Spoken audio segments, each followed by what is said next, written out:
오늘 갈라디아서 1장 1절부터 5절 참 서론에서 잠깐 다뤘지만 이 부분을 가지고 구체적으로 이제 갈라디아서 내용들을 살펴보도록 하겠습니다. 갈라디아서는 남부 지역에 있는 로마의 행정구역인 갈라디아 지방에 보낸 그 지역에 있는 교회들에게 보낸 편지다라고 지난 시간에 말씀드렸습니다. 서신서기 때문에 그때 당시에 로마, 그리스 여기서 활용했었던 편지의 형식을 그대로 띄고 있습니다. 서론 부분에서요. 그래서 편지에는 일반적으로 발신자가 누군지, 그리고 이 편지를 받는 수신자가 누군지, 그리고 간략한 인사말이 이렇게 적혀져 있습니다. 바울 서신서에서도 일반적으로 그 형태를 따르고 있고요. 이것이랑 조금 다른 것은 그냥 인사말에서 끝나는 것이 아니고 4절, 5절에 하나님께 대한 송영과 찬송이 함께 붙어져 있는 이 내용이 일반적인 그런 편지와는 조금 다른 부분이기도 합니다.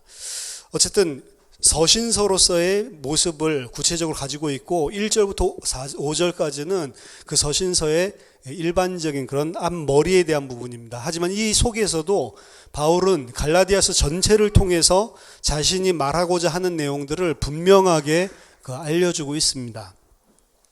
일단 첫 번째 1절에 보면 사람들에게서 난 것도 아니요 사람으로 말미암은 것도 아니요 오직 예수 그리스도와 그를 죽은 자 가운데서 살리신 하나님 아버지로 말미암아 사도된 바울은 자신에 대해서 발신자에 대해서 소개를 하는데 앞에 거창하게 자신에 대해서 이야기를 하고 있죠.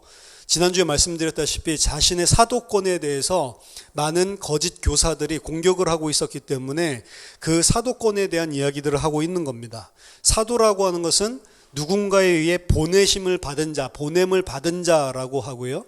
그래서 그 보내는 자를 대신하는 대사, 대리자, 보낸 자를 대표하는 그런 사람을 이야기합니다. 특히 대표한다, 대리한다라는 이야기를 할 때 보내는 자가 누군지에 따라서 그가 가지고 있는 지위, 권세, 그리고 능력, 이 모든 것들을 본인이 가진 것처럼 대신해서 가는 것을 이야기합니다.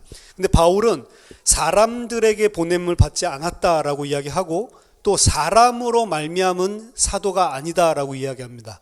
지난주에 말씀드렸다시피 사도라는 것은 12사도 이외에도 일반적으로 교회에 의해서 파송을 받거나 어떤 특별한 직무를 하기 위해서 교회가 아니다 하더라도 무슨 황제의 칙명을 가지고 혹은 어떤 총독의 칙명을 가지고 가는 자들도 다 사도, 보냄을 받은 자라고 일반적으로 사용하고 있었기 때문에 사실은 거기에 대한 이야기들을 하는 겁니다. 사도라고 하는 명칭은 사실은 예수님과 3년 반 공생애 동안 함께하고 주님의 부활까지 목격했던 자들이 사도로 예수님께서 특별한 직분으로 칭하셨지만 사도 바울은 예수님 살아계셨을 때 예수님과 함께하지 않았고 부활하신 주님을 만나면서 사도로 부르심을 받았기 때문에 그의 사도권에 대한 공격을 거짓 교사들이 맹렬하게 했습니다. 바울은 거기에 대해서 서론에서부터 이야기를 하는 거예요. 사람들에게 보내심을 받은 것이 아니다. 일반적으로 거짓 교사들이 갈라디아 교회나 그리고 각종 교회, 고린도 교회에서도 이 사도권에 대한 문제가 있었는데 공격을 할 때에 바울은 사도가 아니다. 바울이 사도라고 하는 것은 안디옥 교회에서 선교나 헌금을 예루살렘 교회에 전달하기 위해서 보낸 그 사도지 예수님과 함께 쓰던 그 사도가 아니다라고 해서 사도권을 공격을 했단 말이에요. 그렇기 때문에 지금 사람들에게서 난 것이 아니다라고 하는 것은 안디옥 교회에서 내가 파송받은 그 사도가 아니다라는 이야기입니다. 그리고 사람으로 말미암은 것도 아니요. 또 이제 예루살렘 교회에 사도 바울이 이 사도행전 15장에 보면 예루살렘 총회에 올라가는 장면이 나오죠.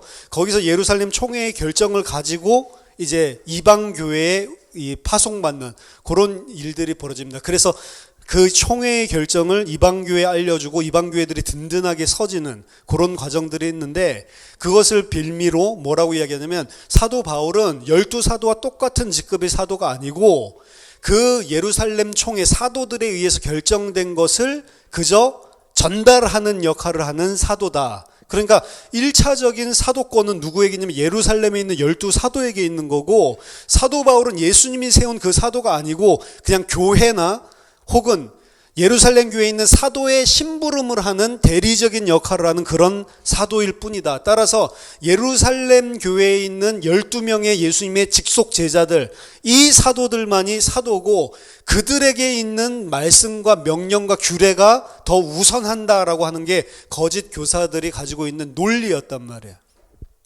이들이 이렇게 가지고 있었던 논리들은 예루살렘 교회는 유대인들 중심의 교회였기 때문에 이들이 할례를 지키거나 절기를 지키거나 유대인의 관례와 관습을 지키는 것들에 대해서 전혀 터치할 이유도 없었고 그럴 상황이 전혀 아니었습니다. 따라서 12사도들은 그 규례를 열심히, 절기를 열심히 지키고 있는 예루살렘의 유대교회에서 기독교로 개종한 이 신자들에게 굳이 야, 너 할례하는 것들 하지마 이렇게 말할 수도 없는 거고요.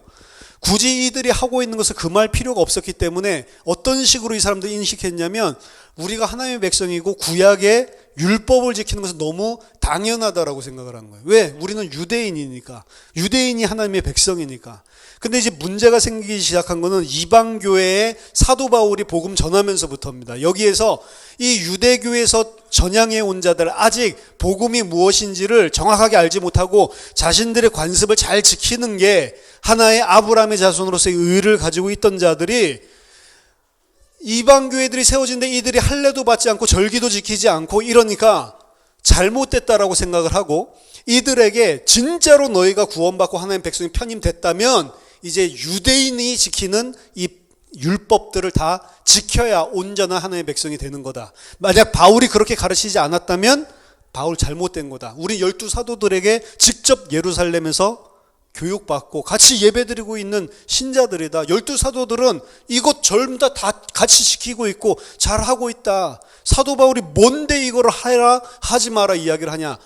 사도 바울이 율법을 폐기하려는 거짓 선지자다라는 식으로 공격을 했단 말이에요. 그러니까 듣기에 논리성이 분명히 합리성이 있죠. 우리가 이 복음을 받고 나서 이제 유대인으로 아브라함의 백성으로 편입되기 위해서는 우리도 할례를 받아야 되고 율법을 지켜야 되는 거구나. 12사도도 그렇게 한다고 그러는구나 라고 받아들이는 거예요. 그러니까 말하자면 바울만 12사도가 하지 않는 이상한 메시지를 지금 하고 다니는 거짓 교사인 것처럼 공격을 하고 있는 것입니다. 그리고 그 사도권에 대해서 예수님이 직접 부른 제자는 12명밖에 없다. 사도 아니다라고 이야기하는데 오늘 거기에 대해서 분명히 하는 거죠. 안디옥 교회에서 보내서 내가 사도라는 것도 아니고 어떤 예루살렘 총회에 무슨 거기 있는 12사도들의 명령을 받아가지고 그거 전달하는 칙사로 내가 움직였기 때문에 사도라는 것도 아니고 나는 오직 예수 그리스도와 그를 죽은 자 가운데서 살리신 하나님 아버지로 말미암아 내가 사도된 것이다 라고 분명히 이야기를 하고 있습니다.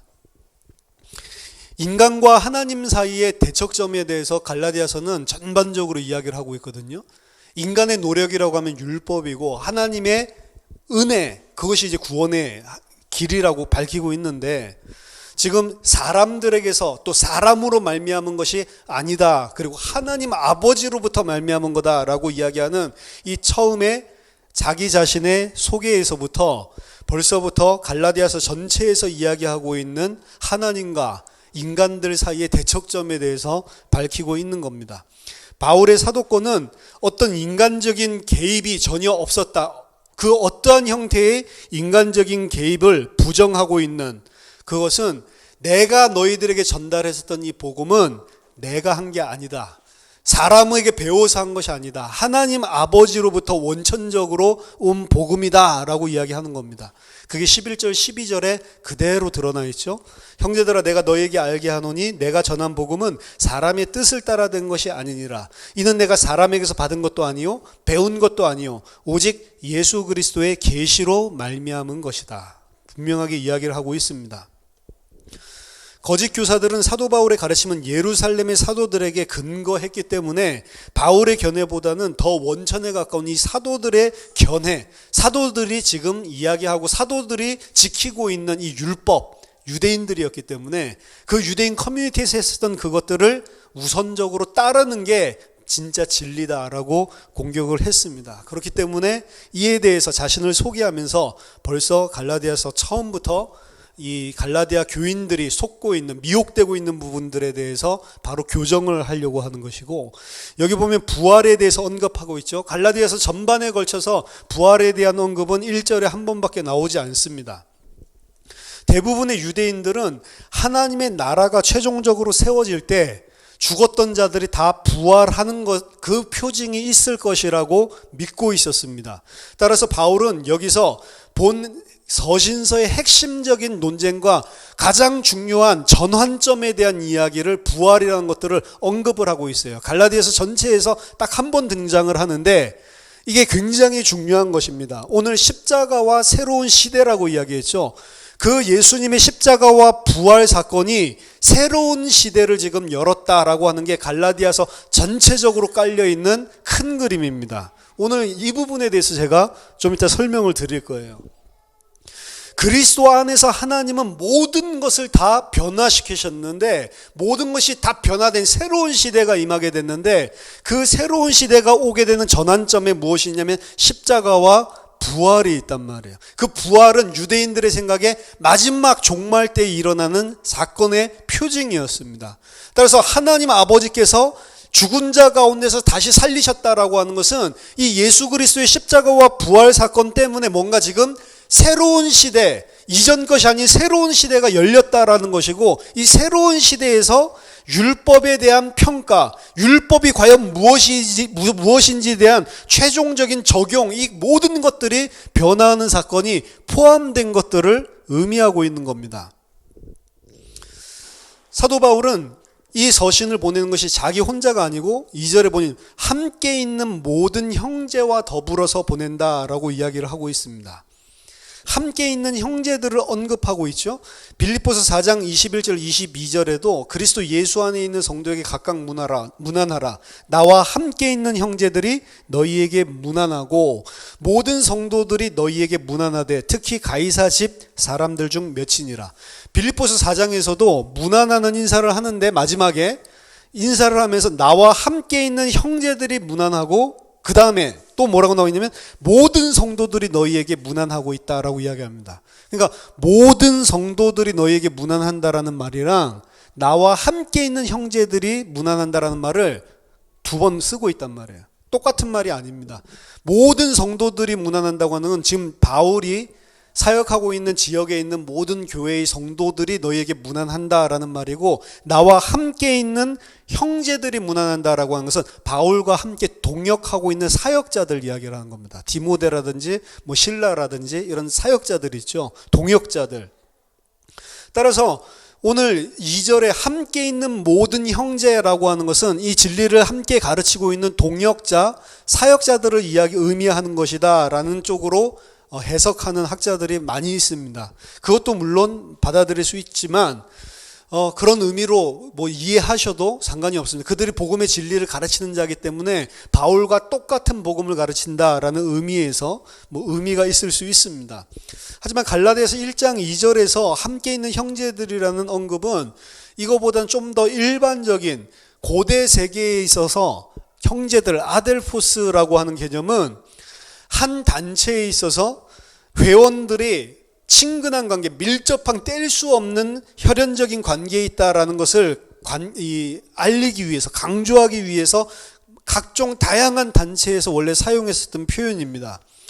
구성원 자신은 자신이 속한 단체가 제2의 집이라는 의미를 가지고 있기 때문에 서로를 형제라고, 아델포스라고 불렀어요. 신약에서도 형제라는 단어가 너무 흔히 쓰이기 때문에 우리는 형제라는 단어들이 나와도 그냥 무덤덤하게 지나갈 수 있지만, 형제라는 말은 신자들이 한 가족이고 한 구성원이고 가족의 연대를 유지하기 위해서 요구되는 모든 태도와 행동을 해야 하는 그런 구성원이라는 사실을 떠올리게 하는 것입니다. 여기서도 하나님 아버지라는 표현을 굳이 썼거든요. 아버지라는 표현을 쓰고 형제들이라는 표현이 등장을 하죠.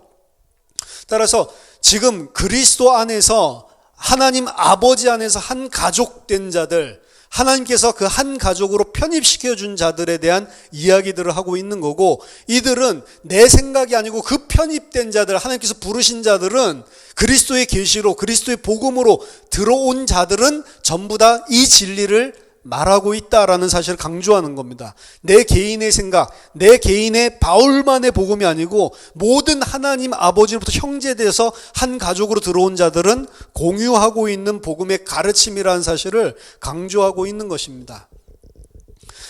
갈라디아 여러 교회들에게 단순하게 이렇게 표현하죠. 다른 곳에 있으면 뭐 하나님의 부르심을 받은 뭐 이런 것들을 섞기도 하고, 또 하나님의 은혜로 구원받은, 그리고 거룩한 성도라 부르심을 받은 뭐 각종 교회와 성도들 앞에 수식어가 있는데, 갈라디아서에는 아무것도 없어요. 그냥 갈라디아에 있는 교회들에게, 여러 교회들에게 그냥 요게 전부랍니다. 그래서 이게 사도 바울이 지금 갈라디아 교회를 보면서 가지고 있는 생각들을 보여준다고 그래요. 어떤 사람은 서운함이다라고도 이야기를 하고, 어떤 사람들은 제가 지난주 서론에서 이야기했지만 갈라디아 교회라고 지금 부름받고 있는 자들 중에 하나님의 택함을 받지 못한 자들, 그리스도에서 끊어진 자들이 있다라는 거죠. 그래서 좀 냉랭한 분위기로 그 수신자들을 이야기하고 있는 겁니다. 우리 하나님 아버지와 주 예수 그리스도로부터 은혜와 평강이 있기를 원하노라. 일반적으로 은혜가 있기를 원한다라고 하는 것은 일반적인 서신에서 무난한다라고 하는 그 단어와 비슷한 거예요. 카리스, 은혜와 카린이라고 이야기하는 것들이 비슷하기 때문에 기독교에서는 그냥 무난을 한다라는 것을 은혜로 바꿔서 첫인사로 많이 사용을 했습니다. 여기서 은혜와 평강이라는 단어를 바울이 끄집어내는데, 모든 서신서 앞에 거의 은혜와 평강이 함께 따라다니면서 바울이 서신에서 문안하고 있습니다. 은혜라고 하는 것은 신약 성경과 그리고 바울이 쓴 이 갈라디아 서신서의 복음의 이 기초적인 뼈대예요. 바울이 지금 변호하고 옹호하려고 하는 이 복음의 진리의 뼈대는 은혜라는 것을 기반으로 한 것입니다.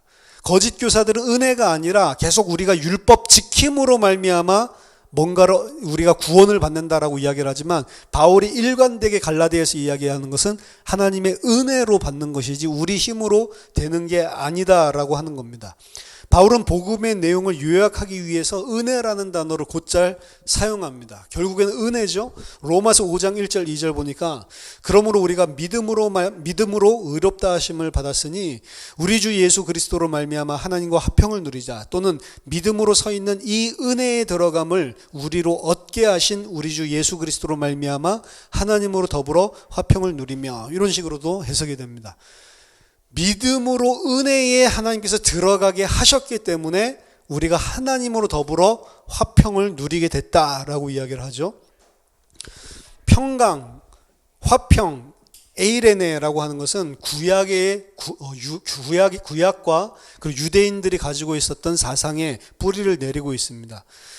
구약의 개념에서의 평화, 평강이라고 하는 것, 그리고 유대인들이 그 구약의 영향을 받아서 평강이라고 하는 그 의미를 이해하는 것은 뭐냐면, 하나님이 자신의 창조를 다시 올바르게 회복해서 하나님과 샬롬, 평화롭게 화평케 하는 그 날, 종말론적인 거예요.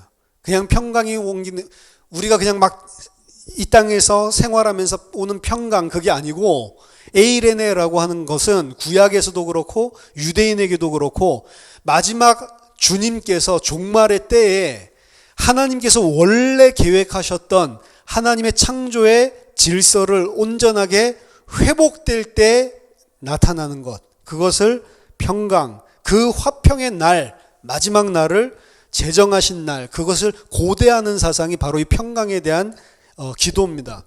바울은 독자들이 그냥 조용하고 행복한 삶을 즐기기 바라서 이 평강을 이야기하는 것이 아니고, 하나님의 종말론적인 완전한 평강을 체험하게 하도록 그 부분을 염두에 두고 이 이야기를 하고 있는 것입니다.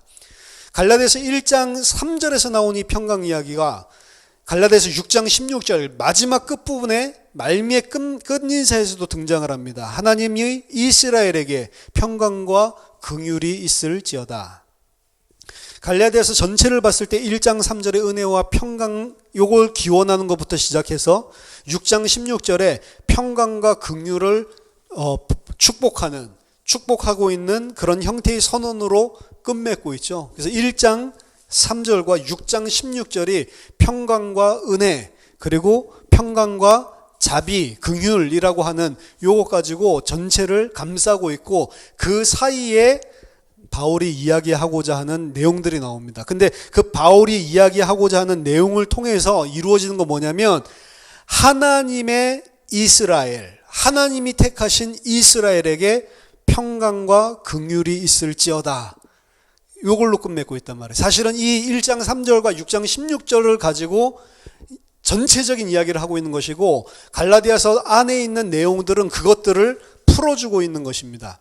갈라디아서는 갈라디아인들이 어떻게 하나님의 이스라엘로 남을 수 있는 것인지, 하나님의 이스라엘은 어떻게 만들어지는 것인지, 그의 백성들에게 부어주시는 은혜와 자비, 긍휼, 평강, 이것을 어떻게 지속적으로 영속할 수 있는지에 대해서 보여주는 거예요. 그래서 1장 3절과 6장 16절이 인클루시오로 처음과 끝에 위치하고 있고 그 가운데는 그것이 어떻게 이루어지는지를 논리적으로 풀어내는 거라고 볼 수가 있습니다.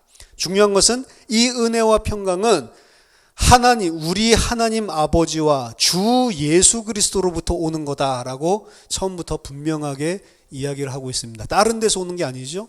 하나님 아버지와 주 예수 그리스도로부터 오는 은혜와 평강이 너희에게 있기를 원한다. 사실은 1, 2, 3절에서 일반적인 서신서는 첫인사가 끝나는 건데 바울은 4절, 5절을 여기다가 덧입히고 있는 겁니다. 그리스도께서 하나님 곧 우리 아버지의 뜻을 따라 이 악한 세대에서 우리를 건지시려고 우리 죄를 대속하기 위하여 자기 몸을 주셨으니 영광이 그에게 세세토록 있을지어다. 아멘. 주 예수 그리스도의 십자가, 희생, 이것을 통해서 하나님 아버지께서 우리를 이 악한 세대에서 건지셨다라고 이야기를 합니다.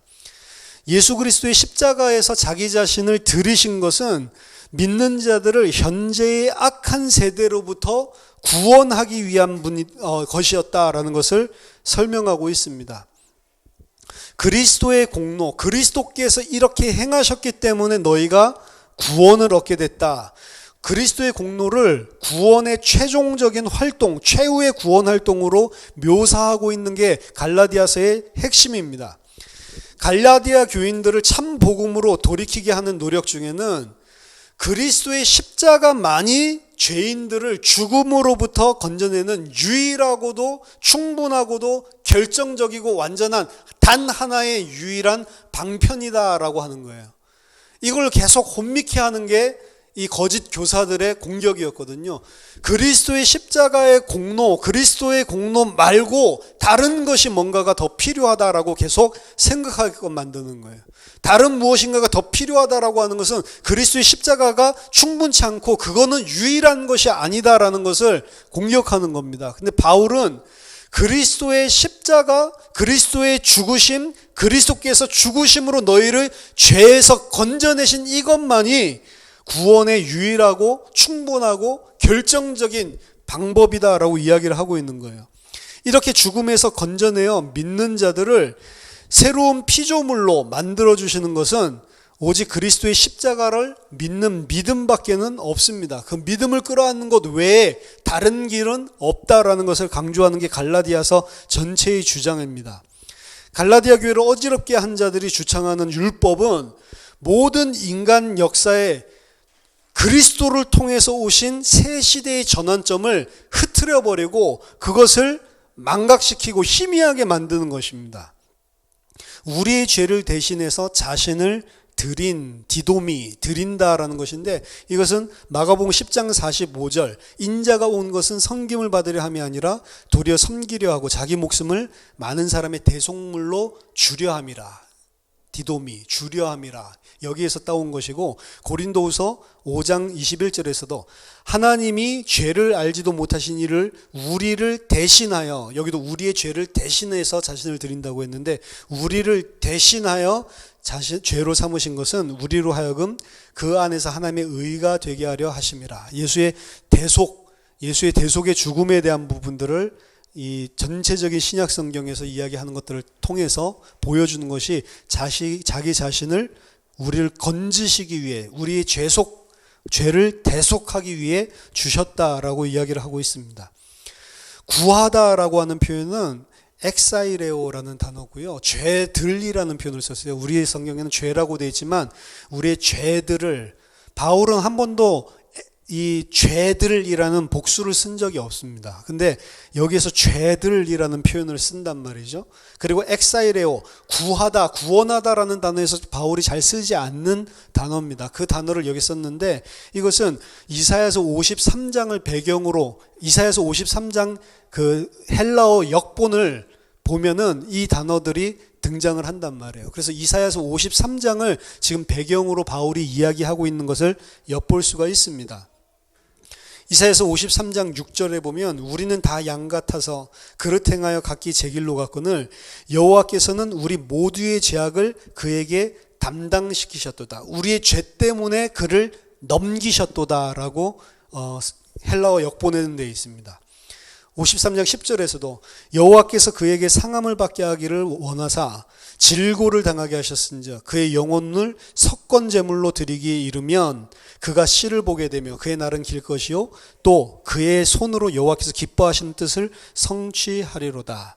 여기에서도 그의 영혼을 속건제물로 드리기에 이르면 이라고 하는 게 헬라어 역본에는 만약 네가 네 영혼을 속죄를 위해서 드린다면 그러면 그가 씨를 보게 될 거다라는 것으로 바뀌어져 있습니다. 이사야서 53장 12절에서도 마지막 부분에 그가 많은 사람의 죄를 담당하며 범죄자를 위하여 기도하였느니라 라고 하는 것을, 범죄자를 위하여 기도하였다라고 하는 게 헬라어 역본에 보면 그가 많은 사람의 죄를 담당하며 그들의 죄로 인하여 넘겨졌다, 주었다라고 하는 걸로 되어져 있습니다. 그래서 예수 그리스도께서 이사야서 53장에 많은 자들을 살리기 위해서 하나님이 죄로 주신 것, 이 부분을 그대로 따서 이야기를 하고 있는 거예요.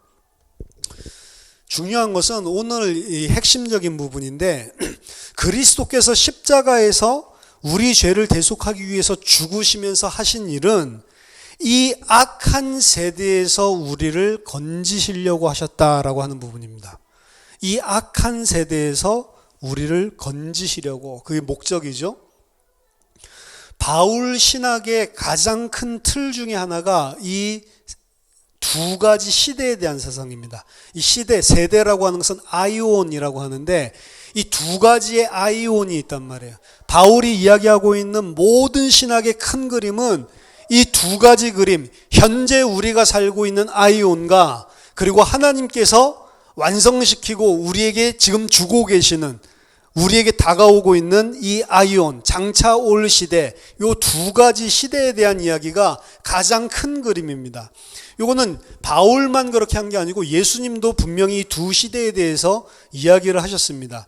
마태복음 12장 32절에 또 누구든지 말로 인자를 거역하면 사하심을 얻되 누구든지 말로 성령을 거역하면 이 세상과 오는 세상에서도 사하심을 얻지 못하리라. 이 세상이 있고 오는 세상, 장차 오는 세상이 분명히 있다. 이 두 가지 아이온에 대해서 이야기를 하고 있단 말이에요.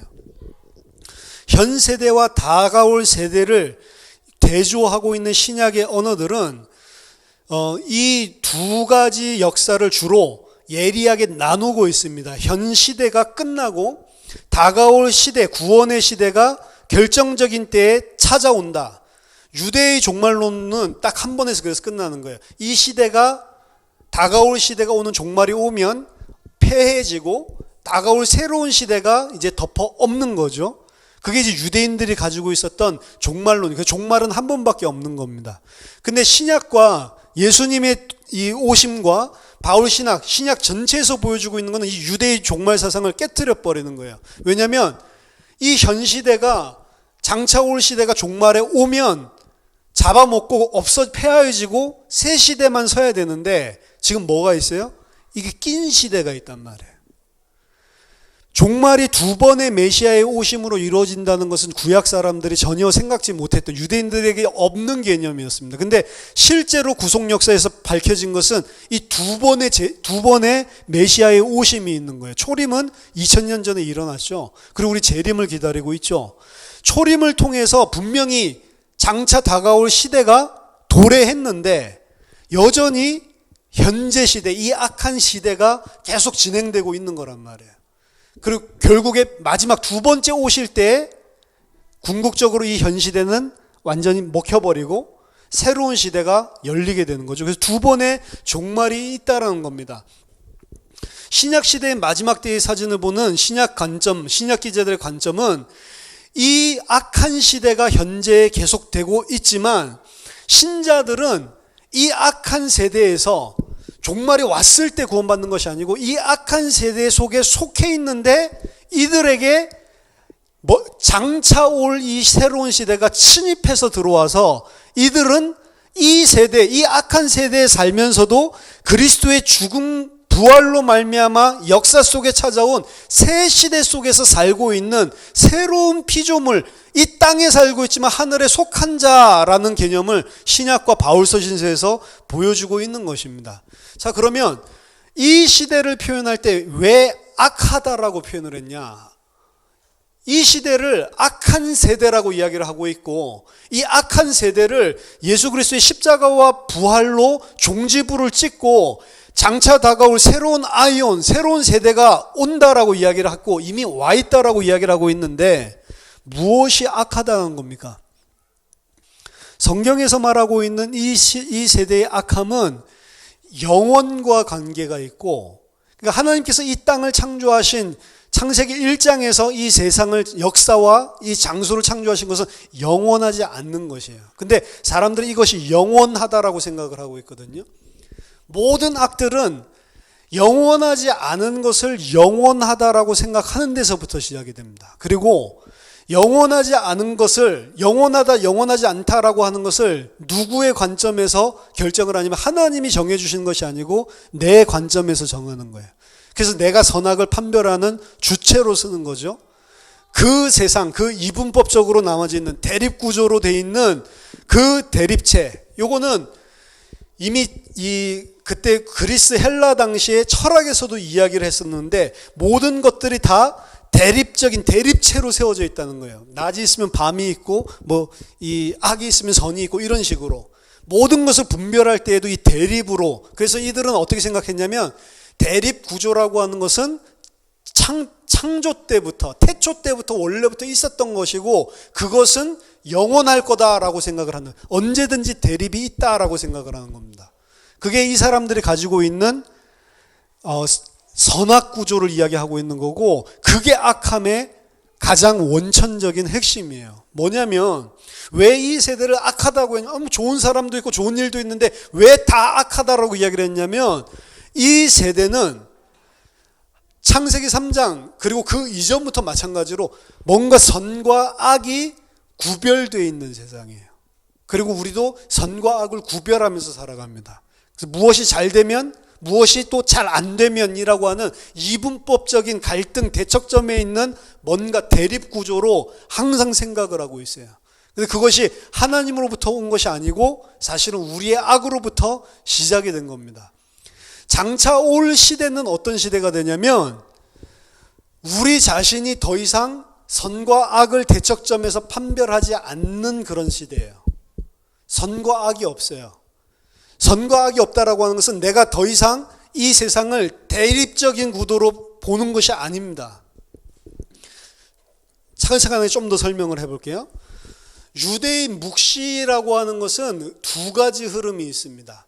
지금 바울이 이 장차 앞으로 올 시대라고 하는 것은 유대 묵시 문학에서 전체적으로 장차 종말 때에 일어날 아이온 세대를 이야기하는 거예요. 근데 이 종말 때에 있을 이 세계, 종말에 펼쳐지는 그 세계, 새로운 시대는 두 가지 흐름으로 이해를 하고 있었습니다.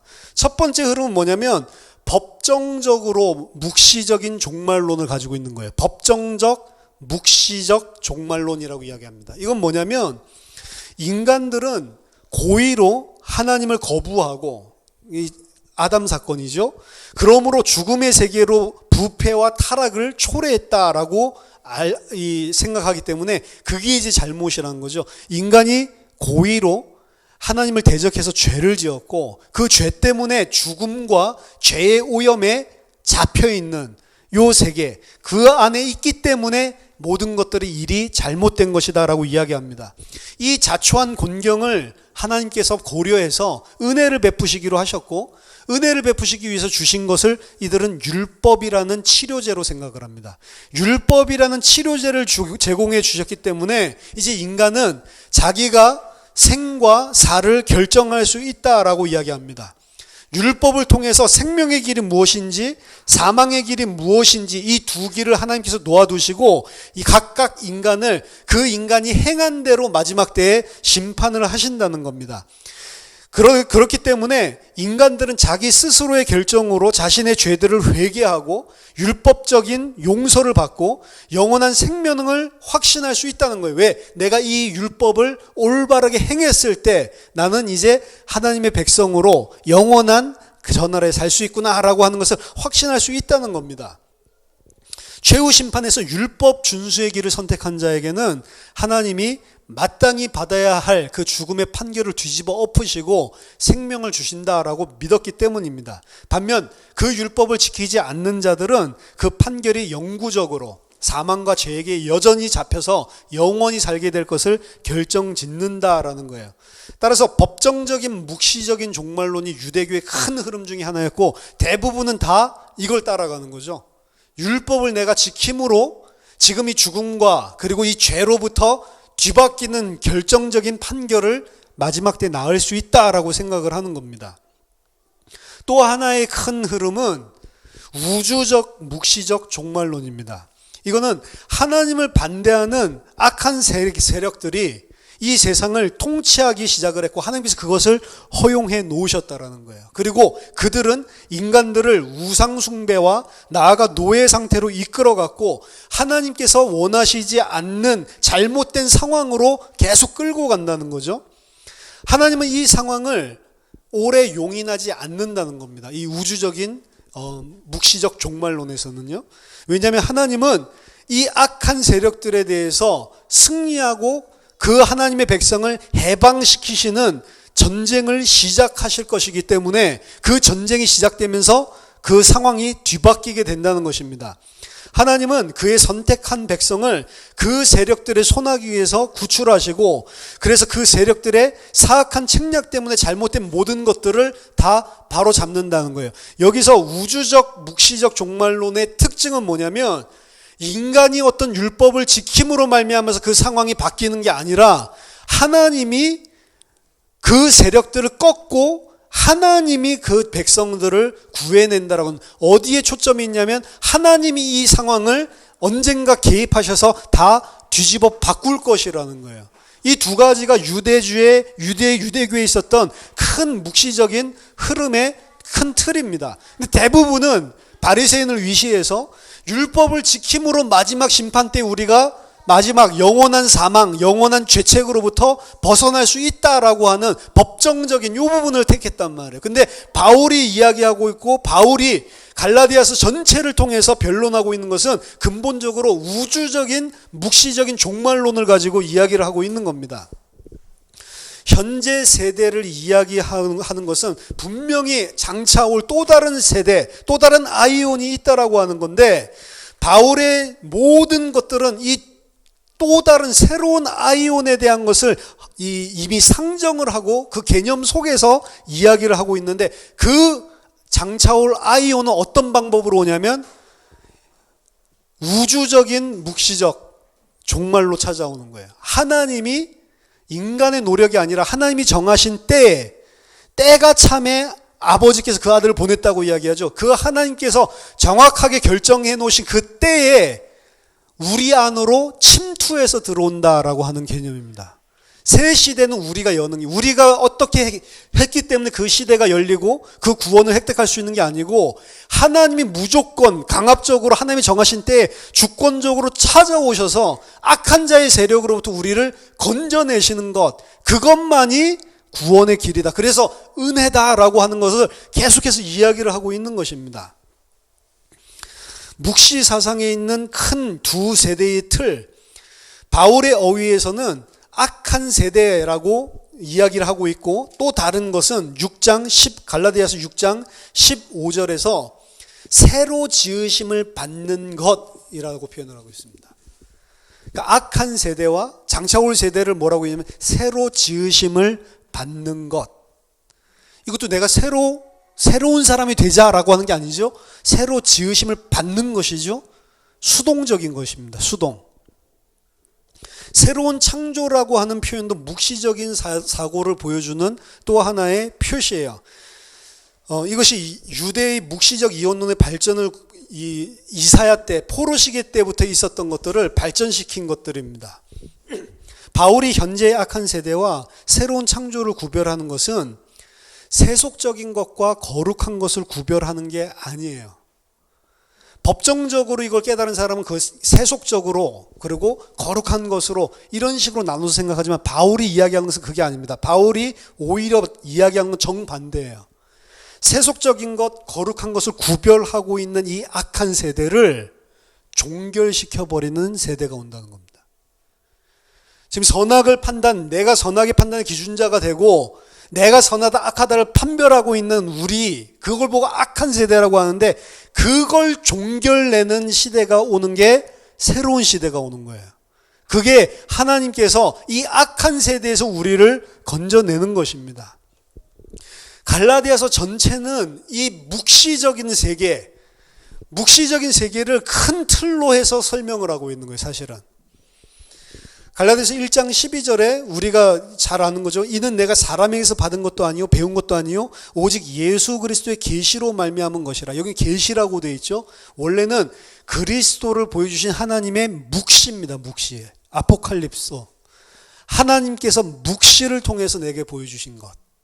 묵시와 계시는 다른 것입니다. 묵시는 종말론적인 거예요. 계시는 하나님의 말씀 진리를 보여준다라는 개념이지만 묵시라고 하는 것은 종말론적인 하나님의 세계를 보여주는 것을 이야기합니다. 조금 달라요, 의미가. 항상 종말론을 염두에 두고 있는 게 묵시, 마지막 새로운 시대, 새로운 아이온을 상정하고 있는 게 묵시라고 하는 표현입니다. 갈라디아서 1장 15절 16절에서도 그의 아들을 그러나 내 어머니의 태로부터 나를 택정하시고 그의 은혜로 나를 부르시니가 그의 아들을 이방에 전하기 위하여 그를 내 속에 나타내기를 기뻐하셨을 때, 이것도 창세전에 내 태에서부터 이미 나를 택정하신 그분이 그리스도를 내 속에 묵시하시기를 원하셨을 때예요. 이거 전부 다 드러내다로 다 바꿔놨는데 그게 아니고 전부 다 아포칼립스, 전부 다 묵시에 대한 이야기입니다. 2장 2절에서도 내 계시를 따라 올라가 내가 이방 가운데 전하는 복음을 예루살렘에 있는 사도들에게 제시했다라는 이야기를 하는데, 여기도 계시의 결과로가 아니고 나의 묵시를 통해서 하나님께서 나를 거기에 올라가게 하셨다라고 이야기를 하고 있는 겁니다. 갈라디아서 3장 23절에서도 믿음이 오기 전에는 우리는 율법 아래에 매인바 되고 계시될 믿음의 때까지 갇혔느니라 라고 되어 있는데, 정확하게 더 설명을 한다면 하나님이 의도하셨던 대로 믿음이 침입하고 믿음이 우리 속에 아포칼렙사나이 묵시되기 전까지는, 그 시대 동안은 우리는 이 율법에 갇혀 있었고 수감되어 있었다라는 이야기입니다.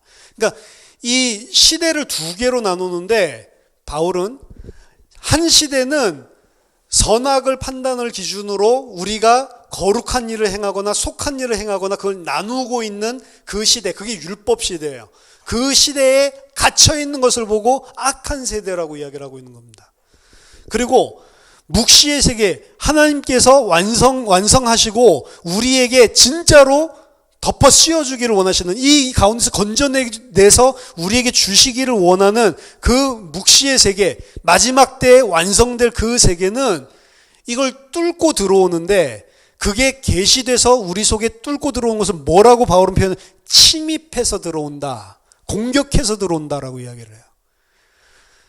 갈라디아서의 이 지금 읽어드린 네 군데의 주요 지점에서 바울은 아포칼립시스 그리고 동사 아포칼립토를 반복해서 사용하면서 묵시에 대한 사상들을 전체를 풀어놓고 있습니다.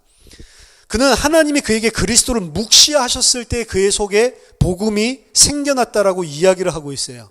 따라서 바울은 이 기독론적인 묵시 사상의 근원이 예수 그리스도께서 사도행전 9장에 부활하신 그분이 자기 자신을 보여주셨을 때 그때 모든 관점이 바뀐 겁니다. 뭐에 대한 관점이 바뀌냐면 정말로 이 시대가 끝나고 새로운 시대가 왔구나. 부활이라고 하는 게 아까 전에 그 종말의 시작이라고 했잖아요. 그 부활을 통해서 바울이 예수 그리스도를 통해 충격받은 것은 세계관이 바뀌었는데 이제 이 악한 세대가 끝나고 하나님께서 장차 준다고 약속했던 이 장차 올 시대 새로운 아이온이 그리스도의 부활로 열렸구나. 그래서 이 안에서 법정적으로 생각했었던 율법을 잘 지킴으로 구원받는 것이 아니고 그리스도 안에 편입됨으로 더 이상 선하고 거룩하고 악하고 이걸 구분한 게 아니고 그리스도 안에 들어갔을 때 새로운 시대 속으로 우리를 들어가게 하는 새로운 시대의 관점이 열렸다라고 해서 전혀 다른 부활하신 그리스도 안에서 새로운 교회라고 하는 것을 보게 된 것입니다. 따라서 바울은 그에게 있어서 이전에 살았던 세계가 예수 그리스도를 보여주신 하나님의 묵시에 의해서 끝이 났다라는 것을 자기 자신의 개인을 바라볼 때 관점을 가지고 있어요. 그래서 바울은 내가 죽었다라고 이야기하는 겁니다. 내가 죽었다라고 하는 것은 더 이상 내가 이 악한 세대에게 속해서 율법으로 혹은 도덕적인 선과 행함으로 하나님의 선에 이르려고 했었던 그 악함에서 나는 죽었다라고 하는 이야기예요. 그리고 그 분리적인 묵시가 그의 복음 선교의 탄생이었습니다. 이것이 아니구나. 새로운 시대가 열렸구나. 그래서 대리점, 대척점이 있는 것들이 그 안에서 다 무너지기 시작한 겁니다. 이전에는 유대인은 좋고 선한 것이고 이방인은 악한 것이죠. 이게 무너져 버린 것이고 이전에는 남자가 좋고 여자가 더 천한 것으로 생각했던 이 남녀에 대한 것도 다 무너져 버리는 거고 종이 나쁘고 그리고 주인이 좋다라고 하는 개념도 바울 안에서는 다 무너져 버리는 거예요. 종이 주인 되려고 하지도 말고 주인이 종 되려고 하지도 말고 그냥 있는 대로 지내라. 그거는 아무것도 아니다라고 이야기를 하고 있는 겁니다. 바울 안에서는 이 이전 세대에 가지고 있었던 모든 틀들이 묵시 세계로 말미암아서 전부 다 무너져 버렸단 말이에요. 묵시에 대한 언급을 통해서 바울은 이미 그 믿음이 도래했고 그리스도를 통해서 이 새로운 시대가 우리에게 왔다라고 이야기를 하고 있습니다. 아포칼립토를 계시하다, 하나님께서 내게 밝혀주셨다라고 번역하는 것은 사실은 부적절한 것입니다. 왜냐하면 지금 바울이 가지고 있는 이 두 가지 세대에 대한 것들을 충분하게 드러내놓고 있지 않기 때문에 그렇습니다. 바울이 말하는 묵시는 이전에 감춰져 있던 것들을 하나님께서 이제 드러내서 이해하게 해주셨다라는 것에 초점을 맞추는 것이 아닙니다. 바울이 가지고 있는 묵시 사상의 근원은 현재 이 악한 세대 안으로 그리스도와 성령을 하나님께서 침투시키셔서 이 갇혔던 자들을 그 악한 세대의 틀에서 해방시키시고 놓아주시고 그리고 그 구출하시고 난 다음에 새로운 세대 속에서 새로운 지식을 가지고 새로운 창조로 살아가고 있는 것, 그 이야기를 이야기합니다. 그래서 뭘 밝혀주는 게 아니고 도래하는 거예요. 하나님이 무조건 뚫고 들어와서 침입시키는 개념이 바울의 묵시입니다. 갈라디아서 4장 4절에서 6절 때가 참에 하나님이 그 아들을 보내사 여자에게 나게 하시고 6절에서도 너희가 아들임으로 하나님이 그 아들의 영을 우리 마음 가운데 보내사 아빠 아버지라 부르게 하셨느니라. 여기서 보내다 에르코마이라고 쓰죠. 묵시를 에르코마이라고 보낸다 왔다라고도 사용을 하고 있습니다. 현재의 악한 세대에 대해서 하나님의 침입은 반드시 전쟁을 수반합니다. 왜냐하면 이 전쟁은 현재 세대의 악한 세력에 의해서가 아니고 악한 세대가 가지고 있는 틀을 하나님이 깨부시는 작업이기 때문에 그래요.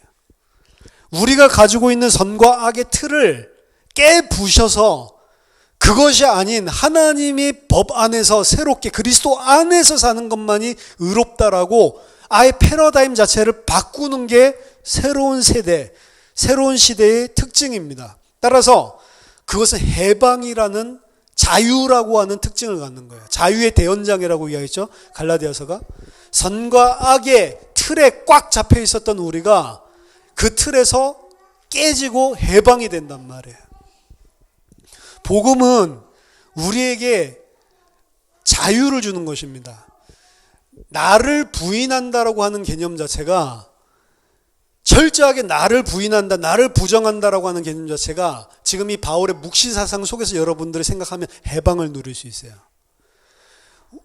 지금 이 세대, 이 악한 세대는 어떻게 생각을 하고 있냐면 유대인들 율법으로 생각하시면 됩니다. 이것 해야 되고 저것 하면 안 되고 이렇게 돼야 되고 저렇게 되면 안 되고 하나님을 믿을 때도 하나님 이렇게 되게 해주세요. 저렇게 되지 않게 해주세요. 항상 이 선악 구조를 가지고 이야기를 하죠. 근데 하나님이 그리스도를 통해서 이 묵시의 세계 장차 올 시대가 우리에게 침입해서 들어오면 그거를 깨뜨려 버리는, 그게 나를 부정하는 거란 말이에요. 나를 부인하는 거란 말이에요. 내 의가 아니라 그리스도의 의 속으로 들어가고 내가 이렇게 행했기 때문에 하나님 기뻐하게 하는 게 아니고 그리스도 안에 들어가는 걸로 다 끝난 거구나라는 생각을 가지게 됐을 때 그때 해방이 된단 말이에요. 그걸 알지 못하면 복음을 가지고 또 다른 율법 속으로 들어갈 수가 있다는 것을 알아야 됩니다. 이미 초대교회에도 그랬고 지금 많은 복음을 가진 자들이 또다시 율법과 종교로 돌아가고 있단 말이에요. 철저하게 묵시적인 사상들을 가지고 지금 갈라디아서를 써가고 있는 겁니다. 해방과 구속은 이 땅에서 현재의 이 악한 세대 속에서 변화돼서 일어나는 게 아니에요. 사람들이 잘못 생각하는 것은 이 악한 세대의 이 이전, 지금 이 악한 세대, 이 세대를 변화시켜서 장차 다가올 것으로 만든다고 생각하는데 아닙니다. 이 세대를 묵살내고 박살내고 죽여버리는 겁니다. 그리고 새로운 것으로 덮어 씌우는 거예요. 율법을 잘 행하는 자로 만드는 게 아니라고요. 그러니까 지금 우리가 율법 잘 행하는 게 선이라고 생각을 하고 있다면 하나님이 그리스도를 통해 은혜를 주면 내가 어떤 거룩한 자가 되겠지라고 생각을 하는데 그게 핵심이 아니란 말이에요. 그거는 이 땅의 것을 변화시켜서 뭔가 거룩한 걸로 만드는 개념이죠. 근데 이 세대와 장차 올 세대는 완전히 구별되어 있는 거고 이거를 좀 변화시켜서 되는 게 아니라 이거를 완전히 무시해버리고 묵살해버리고 다 무너뜨려버리고 죽여버리고 이것으로 덮어 씌워버리는 거란 말이에요. 우리가 가지고 있는 선악의 개념을 다 무너뜨려 버리고 그리스도로 덮어 씌워버리는 겁니다. 그렇게 된 자들만, 그렇게 침투해서 하나님의 은혜가 들어온 자들만 새로운 세대의 영혼이라는 생명을 가지게 되는 거란 말이에요. 따라서 바울에게 있어서 이 해방하는 구속은 현재의 장면에서 자라나는 것이 전혀 아닙니다. 현재의 장면이 좀 변화돼서 되는 게 아니란 말입니다. 구속은 하나님이 그 장면 속으로 침입해서 들어오시는 거예요. 대립상들이 수없이 많은데 이 땅에는 이 대립상들을 전부 다 무너뜨려 버리는 겁니다. 대립상들, 서로 대립하고 있는 것들.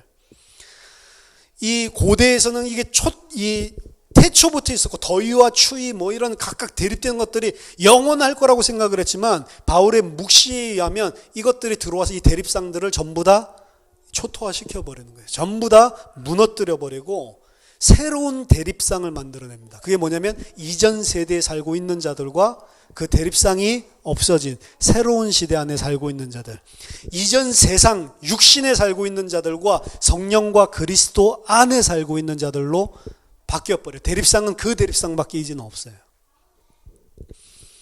따라서 우리가 율법에 대해서, 복음에 대해서, 진리에 대해서 갈라디아서를 통해서 오늘 이야기한 것들이 잘 이해되지 않아도 괜찮습니다. 갈라디아서 전체를 통해서 지금 이야기를 하고 있기 때문에 갈라디아서 전체를 계속 여러분들이 듣다 보면 이해가 될 겁니다.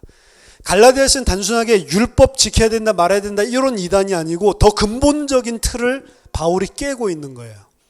율법을 지켜야 된다 말아야 된다 이런 것들을 그냥 이야기하는 것들을 그것 지켜야 된다 지키지 말아야 된다 그런 차원으로 이야기하고 있는, 그 차원 이야기하고 있는 게 아니고 이 차원을 완전히 깨버리고 새로운 다가올 아이온 시대에서 바울이 이야기를 하고 있는 거란 말이에요. 그래서 바울이 가지고 있는 서신서들과 그리고 예수님께서도 말한 이 두 시대에 대한 부분들을 정확하게 이해하지 않으면 바울 서신들을 정확하게 거의 이해할 수 없습니다. 저희들이 나중에 갈라디아서를 통해서 계속해서 살펴보겠지만 나중에 바울 서신과 그리고 사도행전을 신약에 대한 성경 우리가 강좌할 때 한번 살펴보면 여기에 대해서 말해 두 가지 아이온에 대해서 이 전체적인 틀을 가지고 이해를 하지 않으면 바울 서신서 안에 있는 사상들을 잘 이해하지 못합니다. 안 그러면 그냥 우리가 윤리적인 수준에서 복음에 해방됐다라고 하는 수준도 굉장히 방종적인 그런 관점에서 해방됐다라는 이야기를 하지, 진짜 성경에서 말하는 진리를 이해하지 못하는 경우가 많단 말이에요. 하나님은 우리에게 진리를 주시는데 그 진리는 우리를 침입해서 들어오시고 그 하나님이 주권적으로 침입하시기 때문에 전쟁이 일어나요. 이 세상과 궁극적으로 전쟁이 일어나고, 이 세상이 아직 하나님이 존재하게 할 때 우리 속 하나님이 택하신 자들 안에 전쟁을 일으키십니다. 전쟁을 일으키셔서 우리가 그 악한 현 시대에 가지고 있는 그 악의 개념들을 전부 다 무너뜨려 버리고 그리스도 안에 있는 것만 모든 것이구나라고 하는 걸로 하나님의 은혜로 결론, 종지부를 찍도록 하나님이 만들어 가신단 말이에요. 그게 우리 인생입니다, 사실은. 우리 인생에서 하나님은 계속 그거 보여주시는 거예요. 근데 우리는 계속해서 이 악한 세대에 물들은 것을 가지고 신앙생활도 하고, 그리고 하나님을 섬기기도 하고, 내 일도 그렇게 하고, 내 가정도 모든 것들 다 그렇게 보고 있단 말이에요. 그걸 보고 악이라고 이야기하고, 그걸 무너뜨리기 위해서 성도들과 전쟁을 벌이고 우리 속에 침투해서 들어오시는 게 하나님의 은혜입니다.